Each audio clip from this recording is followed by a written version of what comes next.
కాపుల రిజర్వేషన్ల కోసం ముద్రగడ వారం రోజుల పాటు దీక్ష చేయడంతో ప్రభుత్వ యంత్రాంగం ఒక్కసారిగా కదిలి వచ్చింది.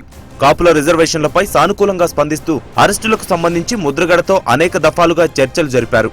చర్చల్లో తూర్పుగోదావరి జిల్లా కలెక్టర్, డీఐజీ, ఎస్పీతో పాటు ఎమ్మెల్యే ఆకుల సత్యనారాయణ పాల్గొన్నారు. అయితే అరెస్టు చేసిన వారిని విడిచిపెట్టిన తర్వాతే దీక్షను విరమిస్తానని ముద్రగడ తెగేసి చెప్పారు. అప్పటి వరకు దీక్ష విరమించేది లేదని, వైద్యానికి కూడా సహకరించేది లేదని స్పష్టం చేశారు. దీనిపై ప్రభుత్వంతో చర్చించిన అనంతరం అధికారులు మళ్లీ ముద్రగడతో మాట్లాడారు.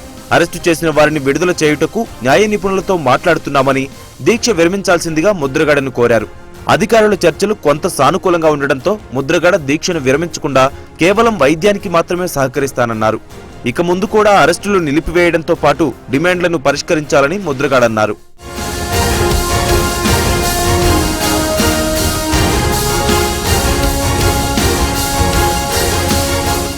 ముద్రగడ ప్రతిపాదనలకు ప్రభుత్వం సానుకూలంగా స్పందించింది.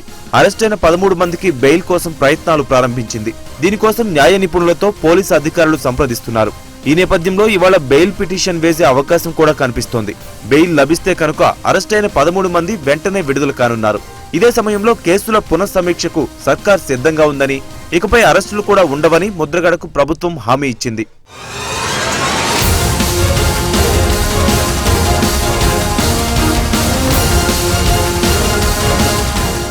తమ డిమాండ్లపై ప్రభుత్వం సానుకూలంగా స్పందించడంతో ముద్రగడ వైద్య పరీక్షలకు ఒప్పుకున్నారు. అయితే అరెస్టైన 13 మంది ఆసుపత్రికి వచ్చాకే దీక్ష విరమిస్తానని ఆయన తెలిపారు.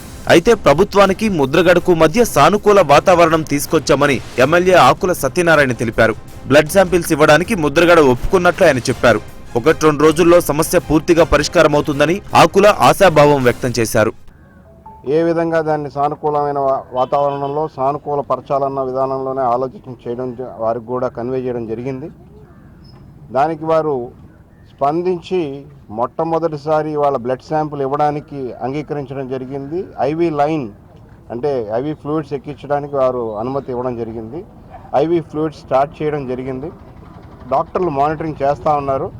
ఏ విధమైన ఇప్పుడు బ్లడ్ టెస్ట్కి వెళ్ళిన తర్వాత, బ్లడ్ రిపోర్ట్స్ వచ్చిన తర్వాత ఏ విధమైన చర్యలు ఏమైనా ఉన్నాయి కూడా మీకు హెల్త్ బులెటిన్లో ఇవ్వడం జరుగుతుంది. రానున్న 1-2 రోజుల్లో పూర్తి స్థాయిలో చర్చలు సఫలమవుతాయని నా నమ్మకం.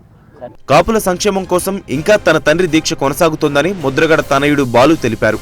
అరెస్టైన 13 మందిని బయటకు తీసుకొచ్చాకే తన తండ్రితో పాటు కుటుంబం మొత్తం దీక్ష విరమిస్తామని బాలు వెల్లడించారు. డిఐజీ గారు, కలెక్టర్ గారు, మన జిల్లా ఎస్పీ గారు వచ్చి ముఖ్యమంత్రి గారి ఆదేశాలతో చర్చించడం జరిగిందండి. జరిగితే ఈ నాన్నగారు పెట్టిన డిమాండ్లో ఈ 13 మందిని తీసుకొచ్చేయాలని చెప్పారండి. ముందు బయటికి విడుదల చేయాలని చెప్పారండి.